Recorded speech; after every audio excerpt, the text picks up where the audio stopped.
اعوذ بالله من الشیطان الرجیم بسم الله الرحمن الرحیم. نن د موږ د کمپیوټر اوله ورځ ده. تعریف یې درته لیکم او موږ وینډوز پروګرام شروع کوو. دغه تعریف به هم درته ولیکم. دغه شیان همیشه چې چېرته هم د کمپیوټر امتحان راشي دا پکې راځي. دغه شیان د نن ورځې درس نه خامخا یو یا دوه پوښتنې راځي پکې. نو تاسې هم دغه ته متوجه اوسئ، کېدای شي زموږ په امتحان کې هم دغه نه پوښتنې راشي او راځي، خامخا ته راځي. نو زه تاسو ته دلته زه د اول د کمپیوټر تعریف لیکم. تیار دا په هغه کې هم ته لیکل کېږي، بیا د ویډیو نه هم لیکلی شئ. کمپیوټر تعریفونه به تاسې ډېر په هغه کې لیدلي وي، خو زه یې په انګلیسي ته لیکم. اکثره د کمپیوټر د هغه چې راځي امتحان هغه هم په انګلیسي راځي. It is an electronic machine یا device that takes input,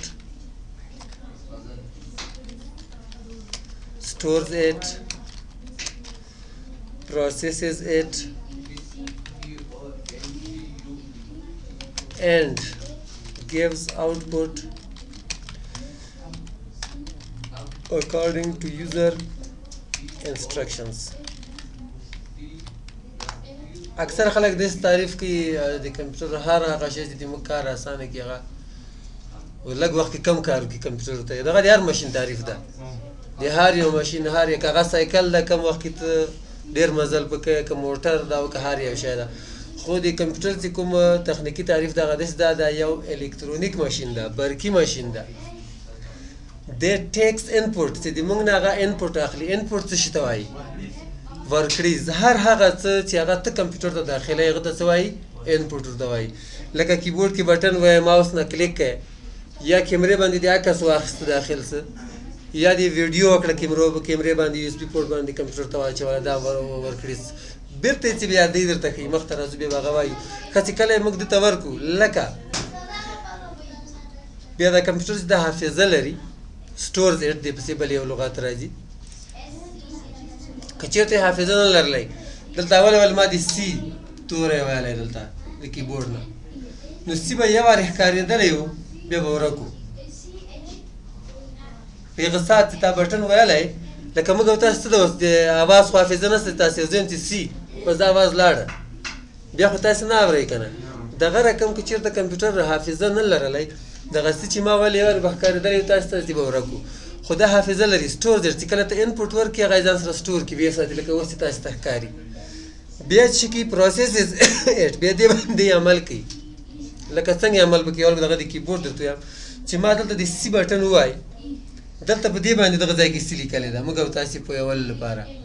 د دې تر شا کوډینګ ده، هغه باندې عمل کېږي چې کله ته سی ووایې، دغه کیبورډ نه هدایات لاړ سي سی پي یو ته، هغه هلته پروسیسر کار پوه کړي، هلته چې هغه څنګه پوه کړل سوی ده. خو ماشین د انسان خو نه ده چې که دلته د سی بټن وایي نو دی سی درته لیکي، که ډي دې ویلی ډي درته لیکي. دا څنګه کېږي؟ پروسیسز اټ، عمل به کېږي، د عمل نه وروسته بیا دا کار کېږي. خو دا دومره زر کېږي، د ثانیې په څویمه برخه کې کېږي، نینو سیکنډ کې کېږي، بیخي ډېر کم وخت کې کېږي، ډېر زر کېږي، ځکه کمپیوټر سپیډونه نن سبا ډېر تیز دي. and gives output بیا موږ تاسو ته نتیجه راکوي. آوټپوټ ورکړي، بیا دې ته نتیجه درکوي. څنګه نتیجه درکوي؟ مطلب که سی دی ویلی سی نتیجه درکوي، که ډي دی ویلی ډي، که یو دی ویلی یو، که ویډیو ته وغواړي ویډیو درته ښیي، که عکس باندې ډبل کلیک کړي عکس درته ښیي چې څه رقم دا تر وخت یې according to user instructions. according یې مطابق ته یوزر استعمالونکي ته، استعمالونکي څوک دي؟ موږ او تاسې یو، څوک کمپیوټر ته ناست وي. انسټرکشنز هدایات ورته وایي چې څه رقم هدایات موږ ورکړو هماغه رقم نتیجه راکوي. مطلب د ټول دغسې څه به تاسو ته یو ډکه مثال ولیکمه. د کلکولیټر اول چې کمپیوټر جوړ څه نو هغه کلکولیټر و. د ټول نه سخت کار مخکې چې و حساب کتاب و خلکو ته، کله به یې تیږې هغه کولې، بیا به چې کله حساب ډېر تیز دومره زیات بیا به دا دومره ډېر تیږې به دې چېرته کېښودې، دا ډېر غټ جنجال و. یا د ګوتو حساب بیا راغی خلکو کاوه. بیا اول کمپیوټر جوړ څه ابیکس په نوم باندې، هغه به صرف جمع منفي تقسیم دغه شیان کول. نو دا کلکولیټر چې د نن سبا چې موږ تاسو استعمالو ډیجیټل فارمیټ کې د اوس دا هم د کمپیوټر یو قسم ده. نو زه راځم دغه یو مثال درته لیکم تاسې ښه پوه سئ. فرض که زه چېرته ورته ولیکم چې 15 کلکولیټر کې بیا جمع پسې وایم بیا ورته وایم چې شل بیا چې کله زه مساوي وایم جواب به څو راکړي ما ته 15. په دې کې اوس دغه ټول د تعریف خلاصه کوو. په دې کې انپوټ شی شه 15 نه ونیسه تر شلو پورې دا هر هغه څه دي چې موږ یې داخلو چې کله موږ یو کلکولیټر ته حساب ورکړو هغه راته جمع کوي. دغه انپوټس بیا هغه حافظه لري اسکرین باندې ته ښکاري که نه هغه یې ځان سره وساتي. جمع دې که ویلی جمع هم ځان سره وساتي چې جمع یې ویلی که منفي دې ویلی منفي ځان سره ساتي. چې کله ته مساوي ووایې سټور معامله هم کې خلاصه سوله پروسیسر چې کله ته مساوي ووایې نو دوی بیا عمل په وکړي. څنګه عمل په وکړي د هدایت د استعمالونکي د هدایاتو مطابق چې هدایت په دې کې څه سول جمع که منفي مې ورته ویلې منفي که ضرب مې ورته ویلې ضرباوې او آوټپوټ چې څه کې 15 نتیجه یې موږ ته 15 راکړه. پوه خو شوئ. نو کمپیوټر هم دغه رقم کار کوي. که ته ورته وایې چې ما ته دلته راسي ورته چې ما ته ورډ پروګرام خلاص کړه ورډ ته خلاصوي په ورډ دې کلیک که په ایکسل دې کلیک ایکسل ته خلاصوي که په نوټ پیډ دې کلیک نوټ پیډ ته راخلاصي که په آکس دې کلیک آکس ته راخلاصي که په دې فولډر دې کلیک دا فولډر راخلاصي. داسې نه کوي چې په یو باندې کلیک هغه بل ته راخلاص کړي. دا هدایت دې د ماوس په واسطه کمپیوټر ته ورکوي داخله یې. ښه دا خو کمپیوټر یو لکه غوندې تعریف و. راځو دې نه پس موږ وینډوز پروګرام وایو نو د وینډوز تعریف به ولیکو. په لنډ ټکي پرون تاسو ته ویل چې it is the soul of computer. دا د اصطلاح کې کمپیوټر روح که چېرته د انسان بدن کې روح نه وي نو دا بدن هېڅ شی هم نه د هېڅ کار هم نشته راخیستلی. همدا رقم که چېرته دغه وینډوز پروګرام یا بل عامل سیسټم د تا په کمپیوټر کې نه وي نو ته د دې نه هېڅ استفاده نشي کولی. خلک وایي چې موږ تاسې اوس وینډوز وایو چې ما وینډوز ویلې ده که نه صحیح ده چې ویلې وي خو د کمپیوټر په پروګرامونو کې د ټولو نه وسیع پروګرام وینډوز ده. که څوک وایي چې ما وینډوز ټوله زده ده دا غلطه ده. زه هم نشم ویلی. نیټورکینګ او هارډویر دواړه د کمپیوټر ساینس ځان ته څانګې دي. دا دواړه په دغه کې داخل راځي په دغه کې راځي دا وینډوز پورې مربوط دي. نیټورکینګ کې خلک کلونه تېروي په هارډویر کې خلک کلونه تېروي. دا په دې وینډوز پورې مربوط دي. نو موږ چې دغه بیا د موږ چې وینډوز یو دا څنګه وینډوز یو دا صرف دومره موږ ځان پوه کوو چې د کمپیوټر استعمال زده کوو چې کوم ډېر بنیادي اساسي کارونه دي هغه پکې زده کوو وینډوز کې. صحیح ده. په دې کې به تاسې وګورئ چې مخته موږ وایو دومره ډېرې اپشنې دي پکې دا هر یو هغه چې راخلاصی ځان ته یو پروګرام دی لکه ورډ چې راخلاص کړي ایکسل چې راخلاص کړي یو وینډوز چې په دې کې راخلاصېږي په هغه ټول ته چې کښېنې په کلونه هم نه ختمېږي خو موږ دغه کې چې کوم هغه بنیادي شیان دي هغه پکې وایو. نو دا څنګه ده لکه د کمپیوټر روح ده وینډوز دا رقم یو شی ده. ډرایور مثال مې تاسو ته پرون درکړی و. موږ تاسې هغه کس ته هغه یو ډرایور چې هغه موټر چلولی شي هر انسان ډرایور نه ده خو ځکه چې اصل کې هغه سړی نه ده ډرایور د هغه په دماغو کې هغه سافټویر هغه چې کوم انسټال ده د موټر د چلولو هغه ته ډرایور یایي. ما نه ده زده موټر ما په دماغو کې ځکه هغه ډرایور نشته که چېرته ما هغه پکې انسټال کړه لږ وخت مې تېر کړه زده مې کړه زه هم درته ما ته هم بیا خلک یایي چې ډرایور یم. نو دغه چې کوم ده وینډوز پروګرام ډېر بنیادي پروګرام ده. راځو عملي کار نور شروع کړو. نور تیوري موږ ډېره نه وایو اکثره عملي کار ده. صرف د یو اضافه به ته وکړم مخته هم راځي چې د وینډوز کومې کمپنۍ جوړه کړې ده مالک یې څه نوم ده او چېرته موقعیت لري دا سوالونه هم اکثره راځي پکې. د دې د کمپنۍ نوم ده مایکروسافټ.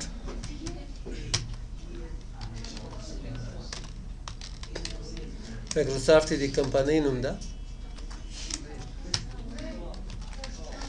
او د مالک نوم یې ده بیل ګیټس. او بیل ګیټس په نړۍ کې تر ټولو مالداره شخص ده. ورسره دا کمپنۍ چېرته ده په امریکا کې. دا سوال اکثره د موږ پرچو کې راځي چې مخکې نه پوهې کوم. راځو نو اوس عملي کار ته. ښه کمپیوټر خو ټولو لیدلی ده. دې ته څه وایي ټول یې نوم زده ده که نه ماوس. دا بټن یې چې په کیبورډ سی پی یو چال لري CPU سره خپل مخاطب د سنټرال پروسیسینګ یونټ د کمپیوټر مغز بلل کیږي. آفرین تعریف خو دې تاسو یو خو سی پی یو دلته تاسو څه شته وایي ما په دې کمپیوټر ته وګوره. ډېر څه کله چې موږ معلومات کمپیوټر ته ورکړو هغه خپل عملیه پرې اجرا کوي. آفرین عملیه په اجرا کوي. خو آفرین د اکثره خلکو داسې یو هغه دغه مخکې ډیسکټاپ کمپیوټر یو غټ یو سره یو بکسه غوندې وه هغه ته به یې سی پی یو ویلې. هغه سی پی یو نه ده دا داسې یو د خلکو یو سوچ جوړ شوی. هماغه تاسو چې پروسیسر ورته وایو چې پروسیسر یې څومره ده اصل کې سی پی یو هغه شي ته وایي په لنډو ټکو کې سنټرل پروسیسینګ یونټ. دا نوم ته هم تاسو لږ فکر وکړئ. هغه بکسه چې ده هغه سیسټم ده مکمل سیسټم ده صحیح ده. په دې کې هم شته دغه سیسټم ده سیسټم یونټ هم ورته وایي. سی پی یو د خلکو په ذهن کې ټول سی پی یو ده که نه خو صحیح چې کله کمپیوټر دی ویلی وي چې بیا سی پی یو ورته ونه وایي دې ته دا سیسټم ده د کمپیوټر او دې باندې مثال دغه کیبورډ خپل راغلی دې ته یې څه وایي مانیټر یې صحیح نوم ده. سکرین دغه شیشه ده پکې او اکثر دغه کې هم خلک غلطېږي. او له دې نه علاوه په هغه غټو هغه سره به داسې تلویزیون غوندې و هغه مانیټر و. دوه قسمه دي یو ایل سی ډي دي بل سی آر ټي دي. دا ایل سی ډي مانیټر دی او هغه سی آر ټي و هغه د غټ تلویزیون غوندې سر ته به داسې اوږده هغه ورسره ماشین ورسره خو هغوی استعمال اوس نشته ځکه چې هغو برق هم ډېر وخته او سترګې هم خرابولې. دغه مانیټر چې دي دې باندې که تاسې لاس داسې وي داسې لکه اوبه څي پکې لکه د موبایل سکرین داسې د سترګو باندې ډېر بد اثر نه کوي سترګې نه خرابوي. که هغه مانیټر یې چالدلې په هغه باندې یوه شیشه هم خلکو راغوله د دې لپاره چې د هغه نه کومې شعاوې راوتلې او په سترګو باندې ډېر بد اثر کوي لکه لیزر چې سړي ته سترګو ته رابل کړي نو هغه بیا سترګې خرابوي. او دا چې داسې لکه اوبو نه چې رڼایي دې ته راوځي نو دا بیا سترګې نه خرابوي. دغه هم آوټپوټ آله ده چې دې ته څه وایي پروجیکټور ورته وایي صحیح ده چې دا یې په دیوال باندې غړد ته ښي. ښه دا خو هم زده کړه. بل چې ده په دې کې د ماوس چې دي 3 بټنې دي دغه اصطلاح ډېر استعمالیږي. یو لیفټ چپ بټن ده رایټ ښی بټن ده او میډل منځنی بټن ده. منځ بټن کار به بیا زده کوو خو د نوم به داسې ډېر اورئ کلیک نو کلیک نوم تاسې ډېر اورئ. کلیک څه شي ته وایي چې د ماوس چپ بټن یو وارې ووایه دې ته وایي کلیک. بل تاسې دا نوم ډېر اورئ ډبل کلیک چې چپ بټن 2 وارې ووایه خو 2 وارې ویل دې معنا نه چې ته وقفه کې ورکړې زر زرې چې ووایه دې ته ډبل کلیک وایي. که وقفه دې پکې ورکړه ډېره بیا ډبل کلیک نه ده بیا دې 2 وارې کلیک وکړه خو هغه مثال یو وارې کلیک بیا دې وقفه ورکړه بیا دې کلیک کړه. ډبل کلیک څه شي ته وایي چې زر زر 2 وارې کلیک کړي. بل رایټ کلیک چې ښی بټن یو وارې ووایه د ماوس دې ته څه وایي رایټ کلیک. ښه بل دغه هغه در باندې پېژنمه سکرین چې موږ تاسو ته د سکرین کې چې ښکاري د دغو ټولو برخو نومونه اکثره خلک یې چې موږ وینډوز ویل چې کله ته انټرویو ته لاړ شې بیا تا نه پوښتنه وکړي دا څه شي دي دلته دا عکس لګېدلی دې ته څه وایي دې برخې ته څه وایي دې ته څه وایي دا څه شی دي دغه نومونه یې نه یې زده. دا نومونه هم نن درته لیکمه. یو ډکای پروګرام دی چې دې نه پس موږ وایو هم نوټ پیډ زه هغه راخلاصوم څنګه راخلاصېږي سټارټ آل پروګرامز اکسیسریز او په اکسیسریز کې وګورئ نوټ پیډ دغه پېژندګلوي به انشاءالله بیا وایو خو راځو زه دغه کې تاسو ته نومونه لیکم. دا څومره ځای چې تاسو ته رڼا ښکاري سکرین دې ټول ته نوم اخلي ډیسکټاپ. دا څه شی ده ډیسکټاپ. بیا ډیسکټاپ تر شا تاسو کې وګورئ عکس لګېدلی چې زموږ لیکل پکې کړي کمپیوټر دي عکس ده که نه عکس ته په انګلیسي کې څه وایي پکچر یا فوټو خو چې کله دلته ولګېږي بیا یې نوم بدل شي دلته یې نوم شي وال پیپر یا آرسمانه یا ډیسکټاپ بیکګراوند ډیسکټاپ به ورسره وایي. له دې نه علاوه دلته د واړه واړه عکسونه ښکاري دې ته څه وایي دا آیکنې دي. بیا د آیکن څه فایدې ده به انشاءالله مخکې موږ وایو. د دې فایده دغه ده چې موږ ډېر په اسانۍ سره یو پروګرام پېژنو یو فایل پېژنو چې د کوم پروګرام ده هغه د وخت په تېرېدو سره تاسې ورسره بلدېږئ. بیا لاندې یوه پټه د ډیسکټاپ باندې چې سر تر سره چې رنګ یې هر څه رقم وي رنګونه یې بدلېږي څنګه یې بدلېږي دا به انشاءالله مخکې وایو. دې ته وایي ټاسک بار. ټاسک بار. بیا په دې ټاسک بار کې دلته یو بټن د ګوره هلته نوم هم ولیکه سټارټ. دې څه نوم ده؟ سټارټ بټن یا سټارټ دا صرف سټارټ چې ورته وایم صحیح ده. د سټارټ نه دې طرف ته د دې څه وظیفه ده چې په کلیک کې پروګرامونه ټول دلته وي. مطلب چې کوم پروګرام را سټارټ کړې نو دغه ځای را سټارټ کېږي نو دغه ځای نه را خلاصېږي. ښه چې سټارټ باندې کله کلیک کړي دا یو لیست را خلاص یو مینیو را خلاصه شوه. دې ته څه وایي؟ سټارټ مینیو. بیا د دې سټارټ بټن دې طرف ته ما په کمپیوټر کې بیخي ډېرې بټنې دي دلته راوړل کېږي. څنګه راوړل کېږي دا به انشاءالله مخکې زده کوو. خو تاسې په کمپیوټرو کې یا په دغه نورو کې زموږ دلته ایښي دي 2 یا 3 یا زیات نه زیات 4 ایکنې په دغه ځای کې بټنې وي. دې برخې ته څه وایي؟ دې ته وایي کویک لانچ. کویک یې زر ته، لانچ یې سټارټ کول ورته. د دې ځای نه زر سټارټ کېږي. یو مثال به تاسو ته درکړم لکه ورډ پروګرام ده دلته یې ما ایکن راوړی. دلته زه یو کلیک کوم دا را خلاصېږي. که دلته یې دا بټن نه وای ما به څنګه را خلاصوم؟ ته ګورې څو کلیکه کوم. یو صحیح څه آل پروګرامز، 2 مایکروسافټ آفیس، 3 ورډ، 4 اوږده شوه طریقه که نه. له دې وجې دې ته څه وایي؟ کویک لانچ. دلته بیا څنګه راوړل کېږي دا طریقه بیا درته ښیم. صحیح ده. د هر پروګرام دلته یا داسې ځان ته آیکن راوړلی شئ. بیا ټاسک بار په دې ځای کې لینګویج بار ده چې دې نه ژبه بدلېږي.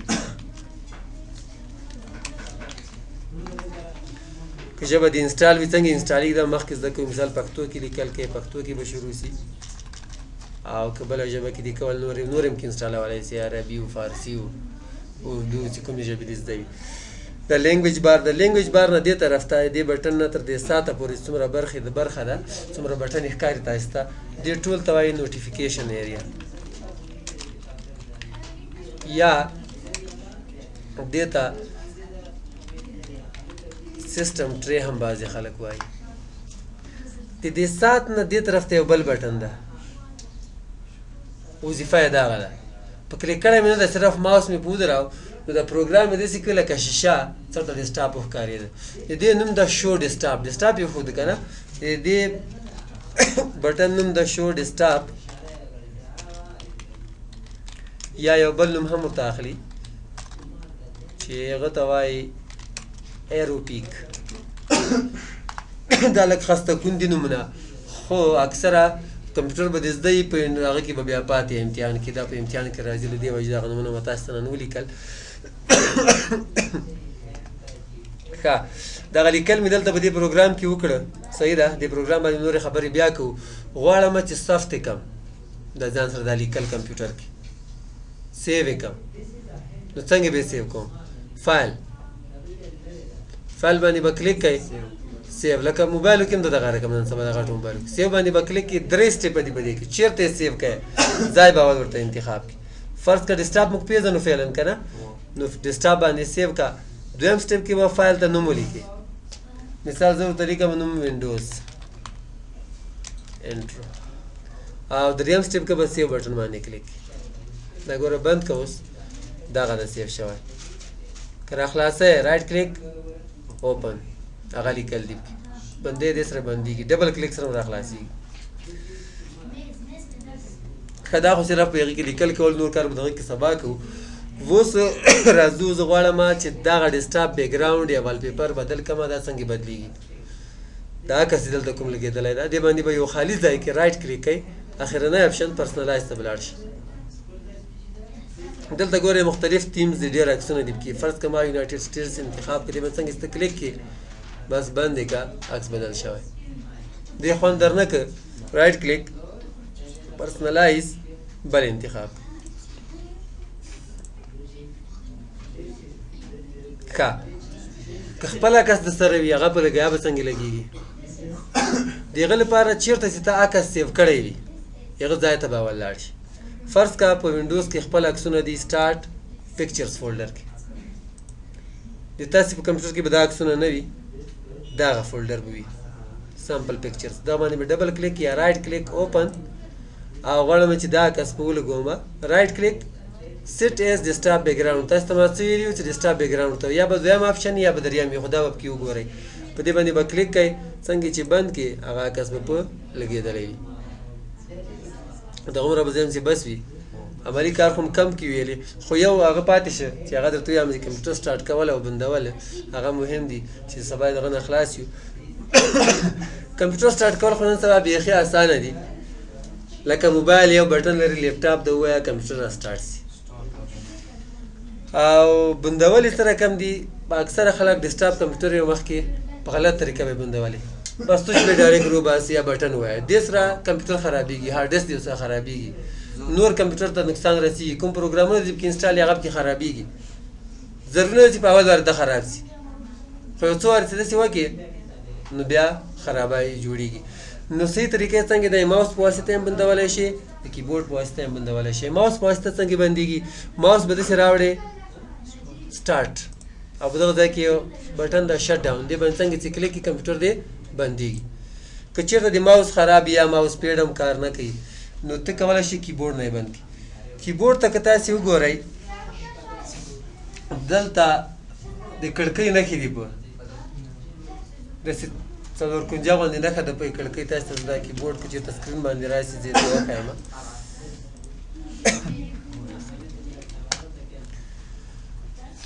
دغه بټن صحیح ده په بعضې هغه کې دوه دلته هم وي دلته هم وي صحیح ده دا بټن چې کله ته ووایې چې دلته وایم ګوره سټارټ مینو را خلاصه شوه بیا اوس ماوس کار نه کوي مګر چې ماوس کار نه کوي که نه کنټرول په دغه ځای کې ده غواړم چې دلته راواوړي نو دلته دغه څلور بټنې دي غشي چې دي په ښي طرف ته واړم که نه نو دا به ووایم زه به کیبورډ نه ووایم ښه زه ډېر مخته لکه چې لاړم ښکته پورته که تللی نو بیا به هغه پاس وګوره معلومیږي که نه داسې به دې سره راشي یا به انتخاب کې او انټر بټن دا هغه ده دا نه ښایي په یا په انټر په لیکلی هم وي داسې څنګه ته ووایې کمپیوټر دې بندېږي ښه بله طریقه یې څنګه ده کیبورډ نه درېیمه طریقه هم تکایم شارټکټ اسانه ده دلته خو هغه پاس بټن یې نه ښکاري خو دلته الټ خو وینئ دلته هم یو الټ بټن ده دلته هم ده پاس د دې 1 2 3 نه پاس بټنې وي F1 F2 F3 F4 F5 تر F12 پورې فنکشن کیز ته وایي الټ به ونیسئ F4 به وایي دا به ذاتي بند کړم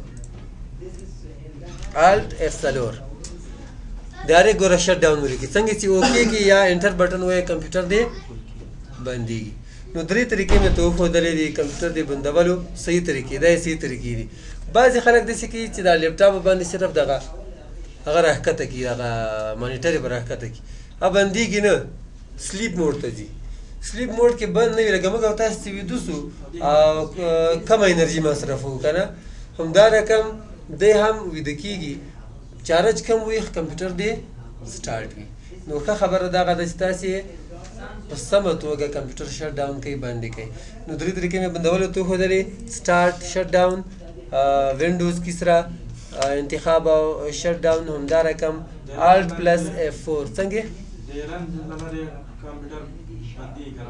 بندېږي د ډاس له لارې هم بندولی شي مختلفې نورې طریقې هم شته خو چې کومې اسانې دي هغه زده کوئ زموږ کار دی هغه سره ده د کمپیوټر د بندولو سره او کمپیوټر بندول زده کوي په سمه توګه